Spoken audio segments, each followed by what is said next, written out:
ছোট পর্দার জনপ্রিয় অভিনেতা আরশ খান অভিনয়ের জন্য যেমন প্রশংসা কুড়িয়েছেন, তেমনই এবার আলোচনায় এসেছেন এক ভিন্ন কারণে। সোশ্যাল মিডিয়ায় নিজের জীবনের এক ভয়াবহ অভিজ্ঞতা শেয়ার করে তিনি জানালেন, ধূমপান ও ভেপের কারণে তার ফুসফুস প্রায় শেষ হয়ে গেছে।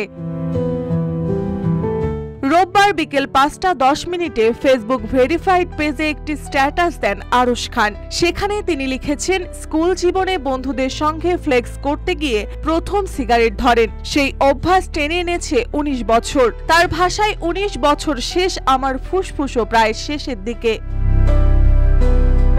ধূমপান ছাড়ার জন্য ভেপ ধরেছিলেন তিনি, কিন্তু সেটা হয়ে দাঁড়িয়েছে আরো ভয়ঙ্কর। আরশ লিখেছেন, গত ১৯ বছরে ফুসফুসের যে ১২টা বেজেছিল তার ৩ গুণ বাড়ছে মাত্র ৬ মাসে। তাই ভক্তদের উদ্দেশ্যে সতর্ক বার্তা দিয়েছেন, বিশ্বাস করো, সুস্থ থাকার চেয়ে বড় ফ্লেক্স আর কিছু নেই।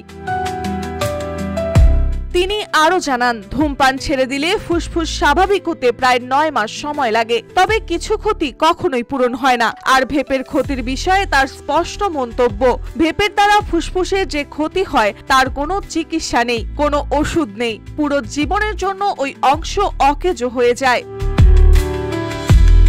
সবশেষে তিনি সবার উদ্দেশ্যে বলেন, সিগারেট এমন এক প্রেমিকা যাকে ছাড়লে একদম ছাড়তে হবে। সিগারেট ছাড়তে গিয়ে ভেপ নামক প্রেমিকাকে রিবাউন্ড বানানো যাবে না। অভিনয়ের বাইরে জীবনের এমন এক কঠিন অভিজ্ঞতা খোলামেলা শেয়ার করে ভক্তদের স্বাস্থ্য সচেতন থাকার অনুপ্রেরণা দিলেন অভিনেতা আরশ খান। মার্জিয়া মৌ, রূপালী বাংলাদেশ।